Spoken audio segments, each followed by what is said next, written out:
히브리서 11장 17절에서 19절 말씀입니다.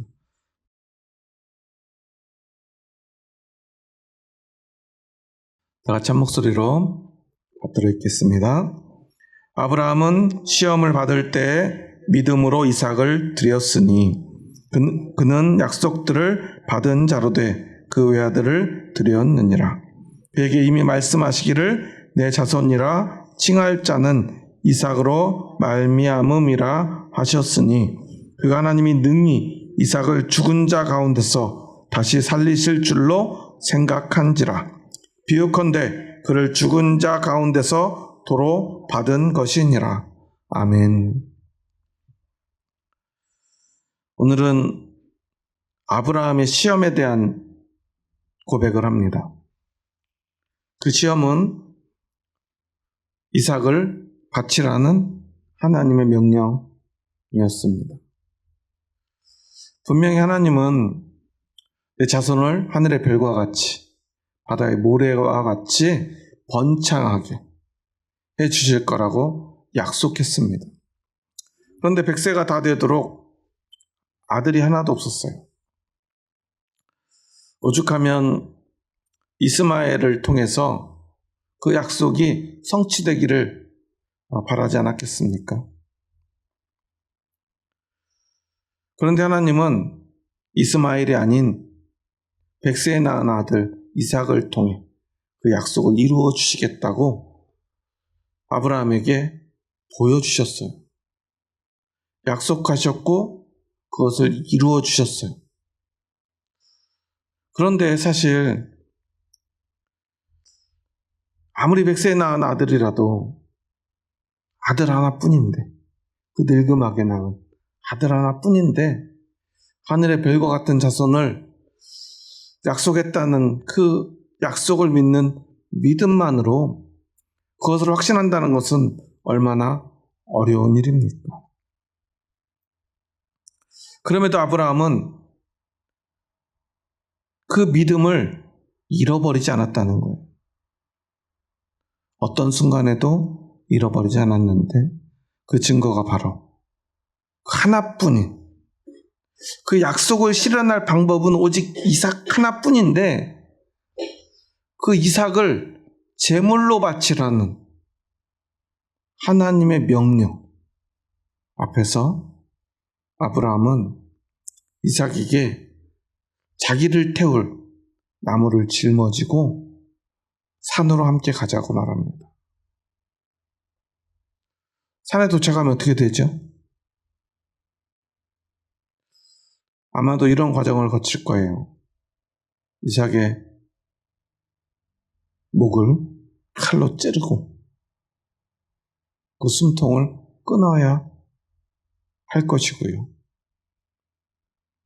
그 경맥을 통해 흐르는 그 피가 솟구칠 것이고요.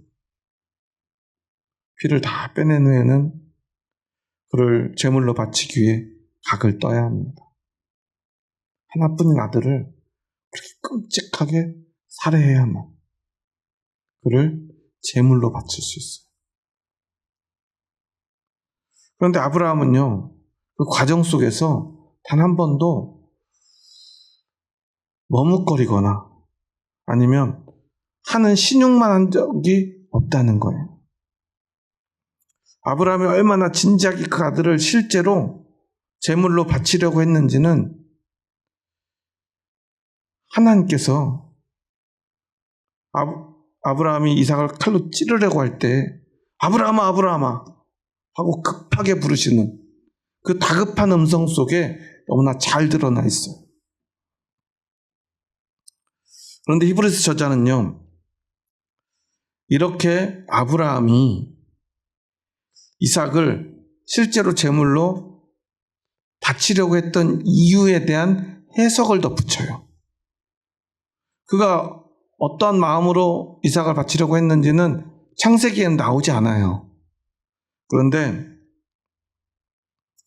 오늘 히브리서 저자는요, 그것을 믿음의 눈으로 다시 한번 해석을 하는 내용을 오늘 본문에 이렇게 덧붙이고 있어요. 뭐라고 말하냐면요,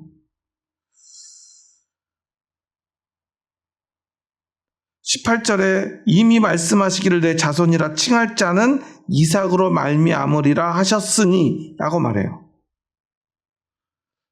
그러니까 아브라함이 그 자손을 하늘의 별과 같이 바다의 모래처럼 번창하려면 반드시 이삭이 있어야 돼요. 그런데도 아브라함은 이삭을 죽이려 해요. 왜냐하면 19절에서 그가 하나님이 능히 이삭을 죽은 자 가운데서 다시 살리실 줄로 생각한지라고 말해요. 하나님이 이삭을 통해서 자손을 번창하게 해줄 거라고 약속했는데 하나님이 이삭을 제물로 바치라고 한다면 나는 바치고, 그럼 내가 바쳐도 하나님은 그 이삭을 다시 살리지 않겠는가? 아브라함은 믿었다는 거예요. 그런데 여러분 잘 생각해 보세요. 과거의 그리스도인들은요, 믿음의 사람들, 뭐 부모나 가족이나 형제가 죽으면 절대로 금기시했던 게 있는데 그게 뭐냐면 화장하는 거예요. 왜 화장하면 안 돼요? 왜 화장하면 안 되냐면 그 몸이 어떻게 돼야 되죠? 부활해야 되잖아요. 부활을 믿었기 때문에 화장하는 건 절대 안 된다고 생각을 했어요. 그런데 지금 아브라함이 이삭을 제물로 바치려면 어떻게 해야 돼요? 그냥 죽어서 땅에 묻는 게 아니에요.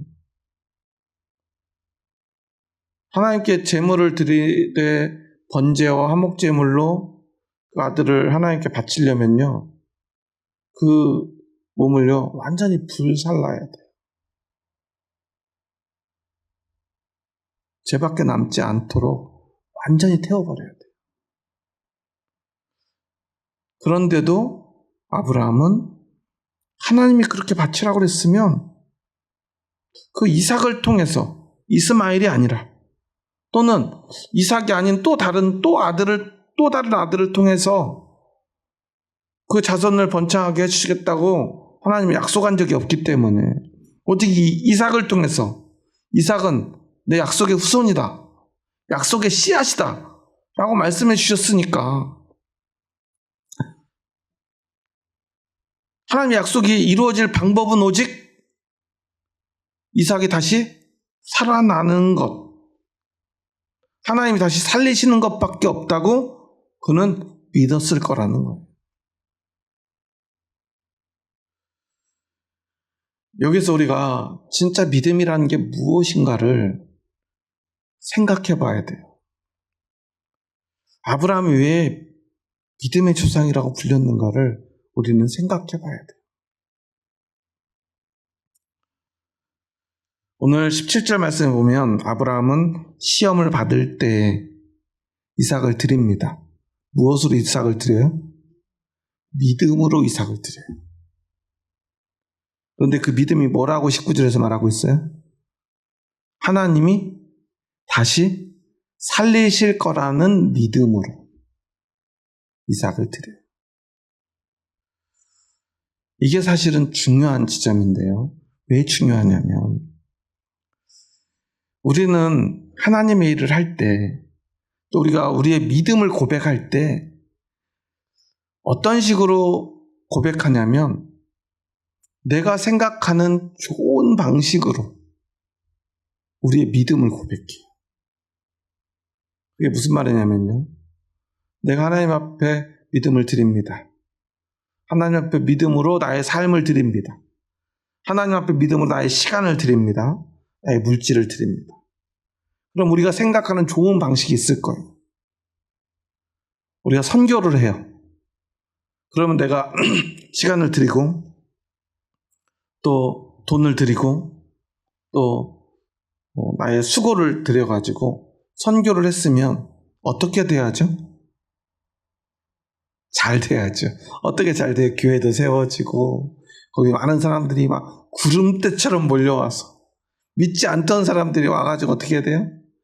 변화되고 예수 그리스도로 막 그 사람들이 살아나고, 또 아픈 사람들은 병이 낫고, 또 병이 나은 사람들이 믿음으로 회개하고, 그 회개한 모습들을 보고 또 믿지 않는 사람들이 또 구름대처럼 몰려와서 변화돼서 교회가 부흥이 되고 나라가 변화가 되고 선교의 열매를 맺히는 것. 이게 우리의 생각이잖아요.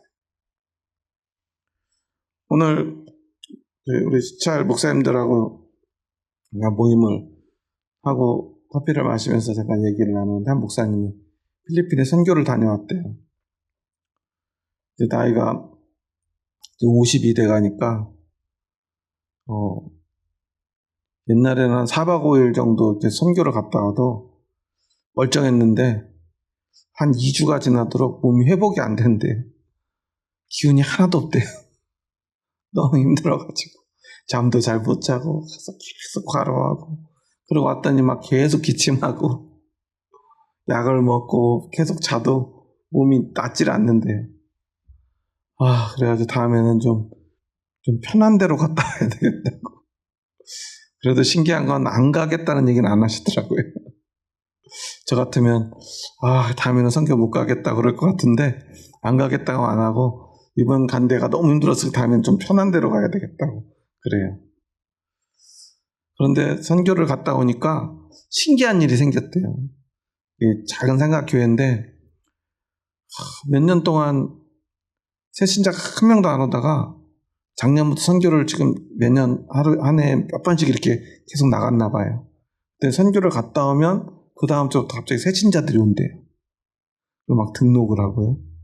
등록 안 하고 교회만 이렇게 잠깐씩 수요일날 이렇게 오던 사람이 갑자기 주일날 와서 등록을 하고, 그래서 작년부터 선교를 나간 뒤로 교회가 많이 부흥이 됐대요. 이번에도 갔다 왔더니 벌써 9명이나 새 신자가 등록을 했대요. 몇 년 동안 한 명도 안 오던 교회. 그래가지고 이게 참 선교가 하나님이 원하시는 일인 것 같고, 이게 중요한 것 같다고. 그렇게 전도해도 사람들이 안 오더니 교회랑 전혀 상관없이 외국에 가서 선교하고 왔더니 교회가 부흥이 된다고 간증을 하더라고요. 참 은혜가 돼요. 그런데 우리가 기억해야 될 건죠. 선교 나가니까 부흥이 된다. 저희 교회도 요즘 새신자가 잘 안 오는데 저도 선교 갔다 오면 우리 교회 부흥이 될까요? 그러면 좋겠다 생각이 들더라고요. 그리고 그게 우리의 생각이죠. 예전에 제가 개척 훈련을 받을 때 한 목사님이 그런 얘기를 해요. 이제 자기도 이제 개척을 해가지고 교회가 부흥된 얘기를 하는데요. 상가에다가 이렇게 조그맣게 지하실에다가 개척을 하고 예배를 드리는데 성도가 한 명도 없으니까 개척한 날부터 하루도 쉬지 않고 전도를 나갔대요. 진짜 하루도 안 쉬었대요. 주일날은 어쩔 수 없지만 그 외에 월요일부터 토요일까지 하루도 안 쉬고 교회 주변에서부터 시작해가지고 첫날은 교회 주변을 돌고, 그 다음날 한 500m, 그 다음에 한 1km, 2km, 3km, 4km 해가지고 그 주변을 샅샅이 다 길을 다니면서 집집마다 지나다니는 사람들마다 전도제를 나누고 1년 내내 전도를 했는데요. 얼마나 왔을까요? 한 명도 안 오더래요. 나중에는 한 1년 내내 전도했더니요, 이제 자기가 개척한 도시 거의 끝에까지 갔대요. 이제 집이 이제 없대요. 전도할 집이 없을 때까지 전도를 하러 갔대요. 근데 1년 만인가 한 사람이 오더래요. 자기 전도한 사람이 아니고 처음 보는 사람인데 어떻게 오셨냐고 너무 신기해서 물어봤대요. 그랬더니 어떤 사람이 자기가 이제 교회를 좀 찾고 있다 그러니까 교회를 안 다니는 사람인데 그 교회를 가보라고, 어디에 교회를 가보라고 그러더래요. 그랬더니 자기가 전도한 사람인데 그 사람을 안 나오면서 교회를 찾고 있다 그러니까 예전에 어떤 목사님이 열심히 계속 전도하는데 자기한테 전도했었는데 나는 거기 안 갔지만 그분이 열심히 하더라. 그러니까 그 열심히 하는 교회를 가는 게 낫지 않겠냐. 그래서 그 교회를 가보라고 그래서 왔다는 거예요. 그러니까 전도를 하니까 전도를 받은 사람 많아도 그 사람이 다른 사람을 전도해 주더라. 이런 간증을 하시는 거예요. 그러니까 전도 열심히 해라 그런 얘기를 하시더라고요. 근데 물론 그렇게 열심히 전도하고 몇 년씩 전도해도 참 교회 부흥이 어렵다는 얘기를 해요. 그럼에도 불구하고 우리가 뭔가를 열심히 하고 애를 쓰면 어떤 좋은 열매가 맺기를 바라는 것. 이게 우리의 생각이죠. 물론 우리의 신앙은 그런 좋은 일들을 기대하면서 최선을 다 해야 할 것입니다. 그런데 오늘 아브라함의 이야기를 통해서 우리가 기억해야 될 것은 하지만 믿음은 그것과는 조금 다른 것일 수 있다는 거예요. 무슨 말이냐면 믿음은 내 생각대로 되는 것이 아니라는 거예요. 내가 원하는 것을 이루는 것도 아니라는 거예요. 내가 잘 믿었으니 좋은 일이 생기는 것도 아니라는 거예요. 만약에 그게 믿음이라면 아브라함의 믿음은 어떠해야 하죠? 하나님 앞에 제사 더 열심히 드리고 기도 열심히 해서 이삭을 낳고 3사기도 낳고 4사기도 낳고 5사기도 낳아서 하나 정도가 아니라 한 적어도 한 다스 12명 정도는 낳아가지고 그 아들들이 또 한 20명씩 또 낳고 그래가지고 아브라함 죽기 전에 자손이 번창해가지고 가족 사진 찍으면 사진 앵글에 가족들이 안 찰 정도로 좀 꽉 들어 차는 그런 축복을 보는 게 진짜 믿음이 아니겠습니까? 그래도 여전히 부족하죠. 당시에 아브라함 당시의 축복의 가장 중요한 상징은 많은 자손이에요. 왜냐하면 지금하고는 좀 다른 시대잖아요. 가족들이 살아남으려면요 아들이 많아야 돼요. 그리고 아들이 많다는 게 힘이고 그리고 아들이 많은 게 그리고 그것이 풍요의 상징이에요. 부자가 되려면요 가장 중요한 것은요 어찌 보면 땅보다도 돈보다도 사람이에요. 특히나 아들들. 그래서 그 당시의 왕들은요 많은 아내를 거느리고요 많은 아들을 낳는 것이 그게 권력의 상징이었어요. 성공의 상징이었어요. 그렇게 보자면 아브라함은 그렇게 열심히 하나님을 믿고 믿음의 조상이라고 그러는데 참 보잘것없는 열매를 맺고 말아요. 그런데 그렇게 보잘것없는 아들 딱 한 명. 그런데 그 아들을 제물로 바치래요. 불에 태워서 죄밖에 남지 않을 그런 상황이 되었어요. 그런데 그때 아브라함은 믿음을 가지고 하나님께 순종을 합니다. 말이 안 되는 거예요. 아브라함의 머리로 아무리 생각해도 그거는 말이 되지 않아요. 그런데 그에겐 믿음이 있어요. 그리고 우리는 그것이 믿음이 무엇인가를 알 수 있는 가장 중요한 단서가 된다는 사실을 기억해야 돼요. 그런데 우리는요, 아브라함의 믿음을 별로 보려고 하지 않아요. 여전히 우리는 내가 원하는 것을 하나님이 이루어지기 위해서 내가 잘 믿어야 된다고 생각해요. 무슨 말이냐면 아브라함이 진짜 원하는 것이 하나님이 원하는 것이고 하나님이 원하는 것이 아브라함이 원하는 것이다라는 생각을 해요. 무슨 말이냐면 자손이 많아야 되잖아요. 그러니까 우리도 우리가 원하는 어떤 것들을 꿈꾸죠. 저도 제가 개척을 하면서 하나님 앞에 어떤 믿음의 고백을 드렸을까요? 하나님의 뜻이 무엇입니까? 아브라함처럼 아들 하나 딱, 성도 한 명만 있어도 하나님 그 한 명의 성도를 통해서 우리 교회를 진짜 하늘의 별처럼 바다의 모래처럼 부흥시켜 주신다 약속하신다면 저는 그 한 영혼을 위해서 평생을 바치겠습니다. 그런데 그 성도가 교회를 떠나겠다고 하면 기꺼이 보내고, 그럼에도 불구하고 하나님 우리 교회를 부흥시켜 주실 것을 믿습니다. 뭐 이렇게 기도했겠습니까? 아니죠. 하나님, 제가 진짜 하나님께 나의 삶을, 나의 생명을 바쳐서라도, 그리고 하나님이 저에게 주신 어떤 많은 은사들이 있습니다.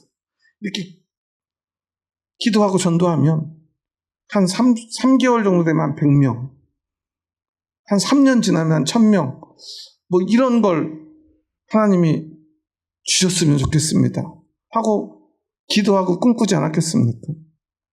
사실 저는 이제 숫자를 가지고 기도하는 걸 좀 싫어했었는데, 제가 개척한다고 하니까 주변 목사님들이 와가지고 조언을 해요. 기도를 해야 돼. 구체적인 숫자를 가지고 기도를 해야 돼. 그리고 꿈을 크게 꿔야 돼. 그러니까 하나님, 뭐 하나님이 어떻게 주셔도, 이렇게 기도하면 실제로 그렇게 주시면 어떡하려고 그래. 그러면 안 돼. 구체적으로 최소 100명, 1000명, 10,000명, 이게 구체적인 시기와 숫자를 가지고 기도하라는 거예요. 큰 꿈, 비전을 가지고 해야 부흥이 된다는 거예요. 그런데 저는요, 아무리 생각해도 그건 아닌 것 같아요. 그래서 그런지 우리 교회는 그렇게 안 되더라고요. 그래서 제가 나중에는 내가 기도를 잘못했나, 이런 생각을 참 많이 했던 것 같아요. 후회도 하고요. 그런데 중요한 건 그 이후에는 저도 이제 너무 교회가 부흥이 안 되니까 한번 그런 기도도 드려봤어요. 그런데 결과는 뭐냐면, 그런 기도를 안 할 때나 할 때나 결과는 비슷하더라고요. 그러고 나서 연말이 되고 새해를 앞두고 홀로 기도를 하다 보면 어떤 마음이 드냐면요, 나에게 문제가 있나? 아니면 내 믿음이 부족한가? 이런 생각을 자꾸 하게 된다는 거예요. 왜 그래요?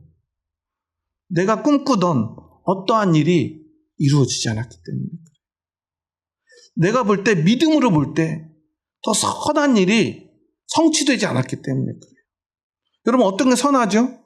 그리스도의 복음을 가지고 교회를 개척했으면 많은 영혼이 구름대처럼 교회에 오는 게 선한 거잖아요.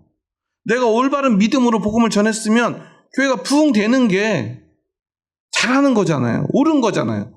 하나님 보시기에 아름다운 거잖아요. 하나님 보시기에 아름다운 게 선하고 옳은 거잖아요. 그럼 우리는 악하게 교회를 개척한 걸까요? 그렇게 되지 않으면? 진짜 믿음이 무엇인가를 우리는 다시 한번 생각해 봐야 된다는 거예요.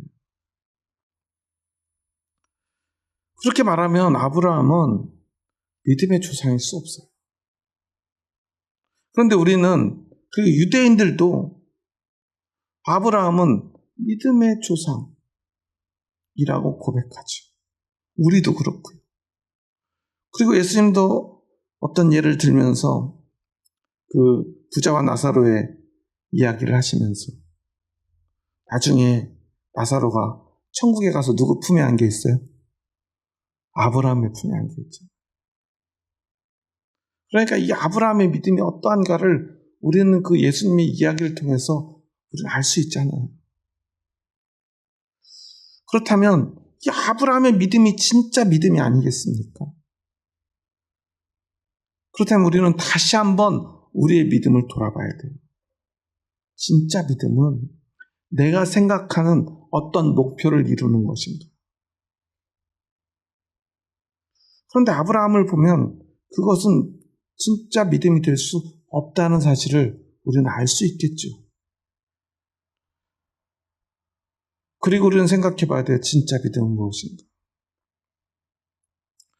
진짜 믿음은요, 내 생각, 내 꿈, 언제부턴가 한국교회 모든 그리스도인들이 그토록 입에 달고 사는 말, 비전을 이루는 것인가? 믿음은 그런 게 아니에요.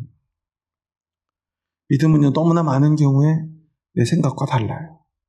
우리가 생각하는 그저 단순한 의미의 어떤 선한 일, 선한 결과를 이루는 게 아니라는 거예요. 진짜 믿음은요, 내 눈에는 너무나 악하게 보이고요. 내 눈에는요, 너무나 부족해 보이고요. 심지어 내 눈에는요, 잘못된 것 같아요. 그럼에도 불구하고 하나님이 하라 하면 하는 것이 믿음이에요. 하나님이 하지 말라 하면 이렇게 해야 될 것 같은데, 이게 옳은 것 같은데, 이래야만 하나님의 뜻을 이룰 것 같은데. 오늘 한국 교인들이 그토록 비전이라는 단어를 많이 쓰는 이유가 뭐예요? 예수님이 이 복음을 어디까지 전하라고 그랬습니까? 땅 끝까지 전하라고 그랬잖아요. 그런데 문제는 복음이 아직 우리 가족들 끝에까지도 전해지지 않잖아요. 우리 이웃 끝에까지도 전해지지 않잖아요. 우리 지역 끝에까지도 전해지지 않잖아요. 그러니까 우리는 생각해요. 커다란 빨간 십자가를 만들어가지고 이 턱 밑에다 그 십자가를 들이대고 예수천당, 그 다음에 따라오는 말이 뭐죠? 불신지옥. 너 예수 안 믿으면 지옥 갈 줄 알아.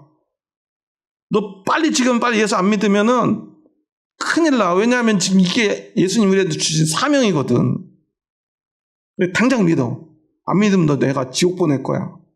라고 협박을 해요. 왜냐하면 사실 나쁜 뜻을 하는 게 아니에요. 제가 그런 분들을 비난하고 싶은 것이 아니라 그런 뜨거운 열정과 믿음을 가지고 있다는 거예요. 그리고 그것이 믿음인 줄 알아요. 왜냐하면 그것을 내가 생각할 때 선하게 이룰 수 있는 방법, 그리고 내가 할 수 있는 최선을 다하고 있는 거예요. 그런데 과연 그것이 진짜 믿음일까? 우리는 생각해 봐야 된다는 거예요. 왜냐하면 아브라함의 믿음은 그런 믿음이 아니기 때문이에요.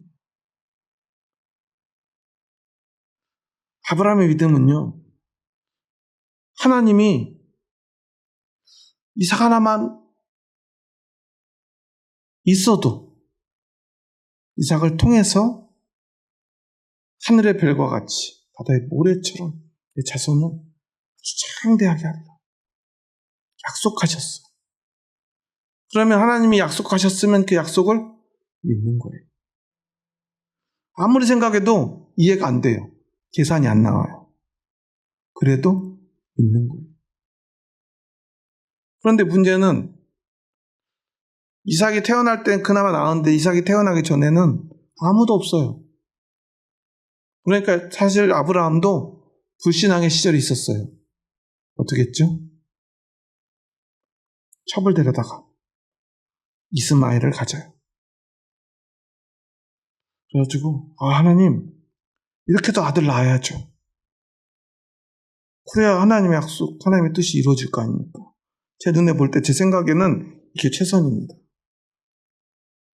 하나님은 아니야. 이스마엘 아니야. 그러니까 오죽하면 아브라함이 답답하니까 그러면 저에게 내 종이 있는데 이 종을 그럼 내 양아들로라도 삼아서 하나님 이뤄야 되나요? 그런 거 아니에요. 하나님 저도 이제는 나이를 너무 먹었고 제 아내는 이제는 아이를 낳을 나이가 지났고 다 끝났는데 하나님 그럼 어떻게 해요? 뭐라도 방법을 찾아야 되지 않습니까? 걱정하지 마, 내가 아들을 줄 거야. 사라도 웃고 아브라함도 웃었어요. 그런데 기적같이 이삭이 태어났어요. 하나님 하시는구나. 어쩌면 아브라함의 진짜 믿음은 그때 생긴 건지도 몰라요. 물론 그 안에 진짜 어떤 믿음이 있기 때문에 하나님이 그 이삭을 기적처럼 보내주셨겠지만 진짜 믿음은요, 아브라함 안에서부터 생겼다기보다는 하나님 이삭을 통해서 아브라함에게 주신 것인지도 몰라요. 저는 그것이 은혜라고 생각합니다. 물론 결과적으로 이삭을 주셨으니까 믿는 것이 아니라 하나님은 이삭을 통해서라도 그의 안에 은혜로, 내가 스스로 내 힘으로 믿는 것 아니고 하나님이 주신 그 은혜로 그가 믿고, 이삭을 보면서 그는 날마다 믿음이 무엇인가를 다시 한번 되새기게 되었던 것은 아닐까요? 그렇기 때문에 하나님이 이삭을 바치라고 합니다. 태어날 수 없는 아이가 태어났어. 그러나 이 아이를 바치면 나에게는 이제 후사가 없지만 하나님은 약속하셨잖아. 그러면 이삭을 다시 살려주시든지 아니면 또 다른 이삭을 낳게 해주시든지 하나님이 하시지 않겠나? 아브라함은 믿을 수 있었던 거예요. 물론 인간의 생각으로는 말이 안 되죠. 이해할 수 없죠. 아무리 생각해도 이건 선하지 않죠. 좋은 것도 아닙니다. 하지만 그는 믿었다는 거예요. 무엇을 믿습니까? 하나님의 약속을 믿는 거예요. 아니, 그냥 하나님을 믿는 거예요. 하나님이 하시는 말씀이라면, 하나님이 하시라고 하면 내 생각과 달라도, 너무 억울해도, 너무 이상해도, 아니 너무 잘못되었어도 하나님은 하나님의 방식으로 하실 것을 믿는 거예요.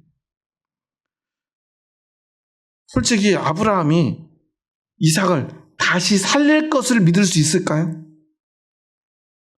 사람은요, 실제로 경험해보지 않은 건요, 꿈으로도 잘 꾸지 못한대요. 어떤 심리학자가 그런 얘기를 하더라고요. 사람의 꿈을 잘 보면 사람은요, 자기가 경험해 본 데까지밖에 꿈을 못 꾼대요. 그래가지고 여기서 자기 경험해보지 않은 어떤 일이 일어날 것 같으면 그때 깨어난대요.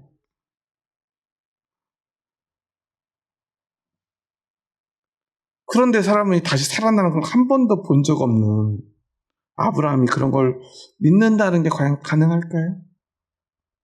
그런데 히브리서 저자는 그런 이야기를 합니다. 왜 그럴까요? 그는 예수님의 부활을 보았잖아요. 창세기에는 분명히 이런 이야기가 없어요. 그런데 히브리서 저자는 주님의 부활을 그는 경험했기에 다시 살아나는 것이 가능하다는 사실을 알고 믿었던 것이죠. 그리고 아브라함은 어떻게든 하나님이 이 아들을 살리실 수 있겠구나라고 믿지 않았을까? 고백하고 있는 거예요. 그것이 부활인지 아니면 또 다른 아들을 주실지 어떤 방식인지는 사실 우리가 아브라함의 머릿속을 어떻게 들여다볼 수 있습니까? 하지만 그는 이런 고백을 해요. 사실은 이 고백은 누구의 고백일까요? 히브리서 저자의 고백이 아니겠습니까? 그런데 그것이 부활이든 부활이 아니든 그건 중요하지 않아요. 아브라함은 하나님이 알아서 하실 것을 믿었다는 게 중요해요. 사실은 이삭이 태어나기 전보다도 어쩌면 이삭을 바쳐야 될 때 아브라함은 훨씬 더 절망스러웠을 거예요. 모든 게 끝날 것 같은 마음이 어떻게 안 들겠습니까? 와, 진짜 하나님도 너무하시네. 어떻게 이렇게 나한테 아들을 주고, 이삭 때문에 아브라함이 어떤 일까지 하죠? 자기 후사를 삼으려고 했던 이스마엘을 어떻게 해요? 자기 아들을 괴롭힌다는 이유로 쫓아내버리잖아요. 그런데 하나님 이삭을 바치라고 할 때 아브라함 어떤 마음 들었을까요? 저라면 이런 생각을 했을 것 같아요. 하나님, 그때 그럼 내가 이스마엘 좀 못 보내게 좀 하시지. 이런 생각 안 들겠습니까? 그런 후회가 안 되겠습니까? 그러면 좀 마음 편하게 이삭을 바칠 수 있었을 것 같아요. 이스마엘이라도 있었다면. 근데 이제 이스마엘도 데려올 수 없잖아요. 이삭을 바치고 나면 이제 모든 게 끝나버리잖아요. 그런데 믿음은 뭐예요? 끝나버리더라도 모든 게 망가져버리고 모든 희망과 꿈이 사라져버려도 믿음은 하나님의 말씀에 순종하는 거예요. 왜 그게 믿음이죠? 믿음은 오직 하나님뿐인 것이기 때문입니다. 이삭이 사라져도 하나님이 사라지나요? 하나님의 약속이 사라지나요? 하나님의 말씀이 사라지나요? 아니죠. 그런데 우리는요, 우리 어떤 소망이, 우리 어떤 소원이, 우리가 꿈꾼 어떤 것이 사라지면요, 하나님도 사라지는 것처럼 생각해요. 이삭이 죽어도 살아계신 하나님이 계신다는 그 사실을 믿는 그 믿음. 그 믿음이 진짜 믿음인 것입니다. 그런데 사실 우리의 믿음을 자세히 들여다보면요, 우리는 늘 믿음이라고 그러면서 하나님은 중요하지 않아요. 늘 우리에게 중요한 건 뭐죠? 내 가족, 내 성공, 내 소원, 내 꿈, 내 비전. 오직 그것뿐입니다. 하지만 아브라함에게는요, 오직 믿음뿐이었어요. 다른 말로 하면 오직 하나님뿐이었어요. 그렇지 않았다면 아브라함은 이삭을 바칠 수 없었을 거예요. 하나님 바치라고 하는데 나에게 하나님뿐인데 내가 이삭을 바치는 게 뭐가 문제가 되느냐는 거예요. 그게 믿음입니다. 어느 날 하나님이 저에게 저의 이삭과 같은 예수정교회를 바치라고 한다면 저는 어떻게 해야 될까요? 아마 이럴 것 같아요. 하나님 다른 거 바치면 안 될까요? 하나님이 교회, 주님의 몸 된 교회잖아요. 제가 17년을 바친 제 인생이고 제 믿음이고 제 헌신이잖아요. 그리고 이 교회는 하나님이 원하신 것이었잖아요. 이런 이야기를 안 할까요? 그런데 진짜 중요한 건 이 교회입니까? 하나님입니까? 하나님이죠. 그렇지 않습니까?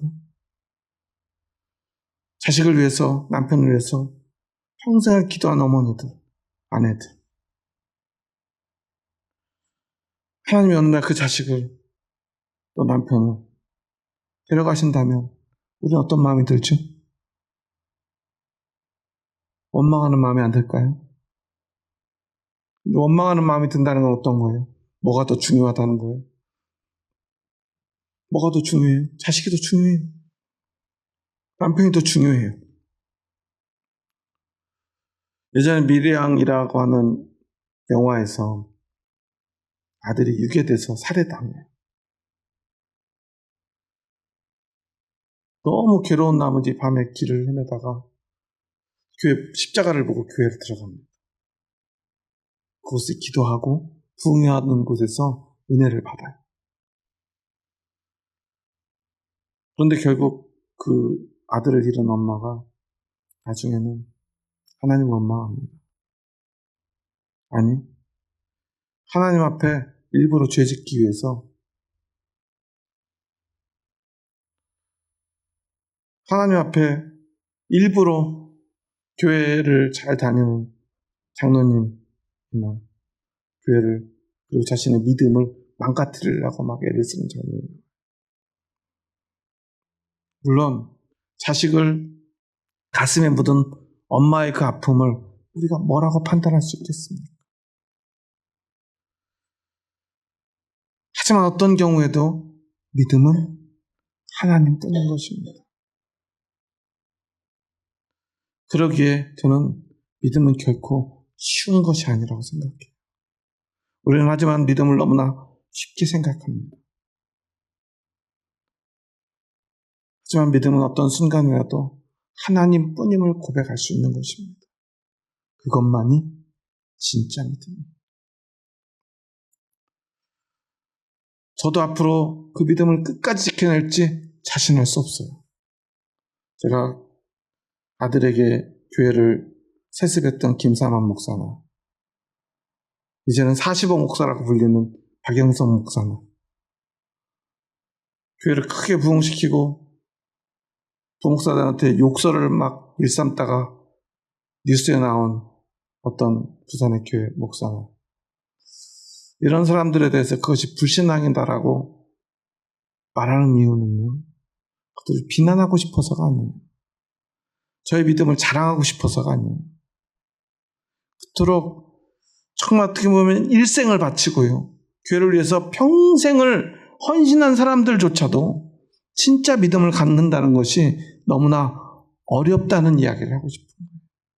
아니, 어쩌면 불가능하다는 이야기를 하고 있는 거예요. 믿음은요, 하나님의 은혜가 아니면 안 됩니다.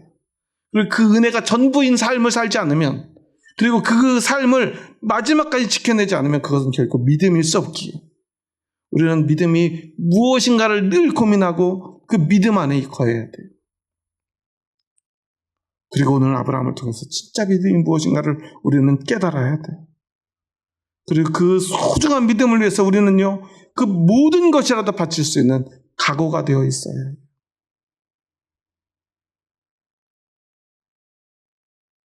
그러지 않은 것은요, 진짜 믿음일 수 없어요. 그가 이삭을 바쳤기 때문에 믿음의 주사인 것이 아니라 그가 믿음이 있었기 때문에 이삭을 바칠 수 있었다는 사실을 우리는 기억해야 돼요. 그리고 그것은요, 결코 인간의 방식으로 선한 것도 좋은 것도 옳은 것도 아니었습니다. 그리고 어떤 것이 옳은가 그린가, 하나님이 왜 그러셨을까, 우리는 그런 생각을 할 필요가 없어요. 중요한 것은 하나님뿐인가 하는 것입니다. 여러분의 믿음은 어떤 믿음입니까? 여러분 정말 하나님뿐인 그 믿음이 여러분 안에 있습니까? 그것만이 진짜 믿음입니다. 그 믿음만이 우리를 구원에 이르게 한다는 사실을 여러분 기억하시기 바랍니다. 그리고 우리가 자녀에게, 가족에게, 사랑하는 형제와 이웃들에게 전해야 될 복음과 믿음은 바로 그 믿음입니다. 하나님뿐입니다. 우리는 이야기할 수 있어야 합니다. 물론 믿음이 없는 사람, 믿음이 연약한 사람들에게 우리가 쉽사리 그런 이야기를 할 수는 없어요. 하지만 우리는 압니다. 진짜 믿음 있는 사람은 오직 하나님뿐이라는 것. 그러기 전까지 그것은 진짜 믿음일 수 없다는 사실을 우리는 너무나 잘 알고 있습니다. 하지만 아무에게나 그 이야기를 할 수는 없어요. 그럼 사람들은 믿음 근처에도 오지 않으려 할 것이기 때문에. 하지만 거짓 믿음을 믿음이라고 포장할 수는 없습니다. 믿음 아닌 것을 믿음인 척 할 수도 없습니다. 그런데 오늘 한국교회는요, 믿음 아닌 것을 믿음인 척 포장하려고 하고요, 믿음 아닌 것을 믿음인 척 가르치려 하고요, 믿음 아닌 것을 믿음인 척 전하려 합니다. 우리는 그 모든 것들을 멈춰야 합니다. 그리고 오늘 아브라함의 믿음을 고백하고 전해야 할 것입니다. 오직 하나님뿐 그 믿음을 말이죠. 그래야 우리는 살아날 수 있습니다. 구원받을 수 있습니다. 교회에 생명이 넘쳐날 것입니다. 그가 그 믿음으로 이삭을 바쳤기에 그 믿음이 진짜 생명, 하늘의 별과 같이, 바다와 모래와 같이 생명이 살아나는 기적이 이루어진 것입니다. 그저 사람이 보기에 좋은 믿음 아닌 믿음인 척하는 그런 거짓 믿음으로 그저 많은 자손을 낳아 축복받았다면 그것은 진짜 생명이 되지 못했을 것입니다. 예수 그리스도의 십자가는요, 결코 사람들이 좋아할 만한 것이 아닙니다. 하지만 예수님은 끝내 그 십자가에 달려 피 흘리셨기에, 하나님의 뜻대로 실패하셨기에, 오직 하나님뿐이었기에 자신의 목숨까지도 바쳐야만 하는, 도저히 사람의 생각으로는 이해할 수 없는 자신의 생명을 갇혀서라도 하나님뿐인 그 믿음의 고백을 그 십자가에서 보여주셨기에 그것이 생명이 되어 영원한 생명이 되어 오늘 우리에게 전해진 것입니다. 여러분, 오늘 여러분 안에 그 진짜 믿음이 있음을 잊지 마시기 바랍니다. 그리고 여러분의 삶에서 가장 결정적인 어떤 순간이 찾아올 때 아브라함이 이삭을 바쳐야 했던 그 순간과 같은 그 여러분의 삶에 가장 중요한 순간이 왔을 때 여러분 기억하시기 바랍니다. 내 안에 오직 하나님뿐인 그 믿음이 살아 숨쉬고 있음을 말이죠. 그리고 그때 고백하시기 바랍니다. 그렇습니다. 하나님, 저에겐 하나님뿐입니다. 하나님 한 분만 저에게 찾아오신다면 저는 그 모든 것의 모든 것이라도 다 포기하고 오직 하나님께 나의 전부를 드리겠습니다. 고백할 수 있는 저와 여러분 될 수 있기를 주님의 이름으로 축원합니다. 기도하시겠습니다. 하나님 감사합니다. 저희 부족하고 약한 자들 사랑하셔서 저희들을 참 믿음으로 인도하여 주시니 감사합니다. 오늘 아브라함은 진짜 믿음이 무엇인지를 그의 삶으로 보여주었습니다. 그가 이삭을 바치는 그 행위로 구원받은 것이 아니라 이삭을 바치기 전에 그에게 진짜 믿음, 오직 하나님 한 분뿐인 자신의 생명보다 소중한 이삭, 그 이삭도 하나님과 바꿀 수 없기 그는 하나님께 이삭을 바칠 수 있었음을 기억합니다. 사람의 생각으로 말도 되지 않는 그 일들을 할 수 있었던 것, 그것은 오직 믿음 때문임을 고백합니다. 이삭 때문에 그에게 참 믿음이 찾아왔지만 그 믿음으로 이삭을 바칠 수 있는 믿음이 그에게 있었음을 고백합니다. 우리에게도 하나님이 은혜로 이삭을 주셨던 순간들, 그 순간을 통해 우리는 그 믿음을 가졌고 그 믿음으로 구원받았습니다. 하지만 이제 그 믿음으로 우리 인생의 그 어떤 이삭이라도 하나님께 바칠 수 있는 사람이 되었음을, 아니 믿음의 사람이 되었음을 고백합니다. 때로는 세상에 살아가다 보면 그 이삭들 때문에 우리의 믿음이 흔들릴 때가 있음을 고백합니다. 내 눈에 선한 것, 옳은 것들을 때로는 하나님의 뜻보다 더 앞세울 때도 있었습니다. 하지만 우리 안에 하나님이 은혜로 부어주신 그 믿음은 그 어떤 이삭도 거절할 수 있는 믿음임을 고백합니다. 그 어떤 이삭도 하나님께 바칠 수 있는 믿음임을 고백합니다. 하나님이 은혜로 주신 그 믿음을 지켜낼 수 있는 저희들 되게 하여 주시옵소서. 우리의 삶의 어떤 순간 이삭을 하나님께 드려야 될 때가 온다면 나의 경험, 나의 생각, 나의 판단 모두 내려놓고 오직 하나님이 은혜로 부어주신 그 믿음만을 의지해서 나에겐 하나님뿐입니다. 고백할 수 있는 저희들 되게 하여 주시옵소서. 이제는 우리 주 예수 그리스도의 은혜와 하나님의 지극하신 사랑하심과 성령님의 교통하심, 오늘 아브라함의 믿음을 본받아 오직 하나님뿐임을 고백하기 원하는 이 자리 머리 숙인 한 영혼 머리 위에 이제로부터 영원토록 함께 하시기를 간절히 축원하옵나이다. 아멘.